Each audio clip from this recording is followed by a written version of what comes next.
शुभं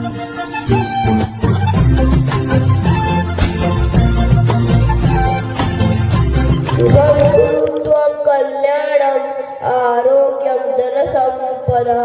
शत्रुबुद्धिविनाशाय दीपज्योते नमोस्तुते दीपज्योते नमोस्तुते शुभं कुरु त्वं कल्याणम् आरोग्यं धनसम्पदः शुभं कुरु त्वं कल्याणम् आरोग्यं धनसम्पदः दीपज्योते परब्रह्म दीपज्योते जनार्दनम दीपो हरतु मे पापं सन्ध्यादीपो नमोस्तुते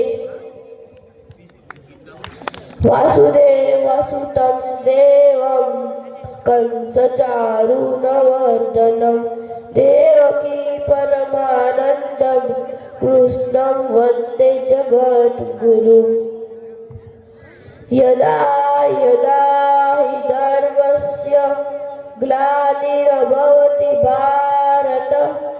अभ्युत्थानमधर्मस्य तदात्मानं सृजाम्यहं परित्राणाय साधूनां विनाशाय च दुष्कृतां धर्मसंस्थापनार्थाय संभवामि युगे युगे गीतायाः श्लोकपाठेन गोविन्द स्मृतिकीर्तनात्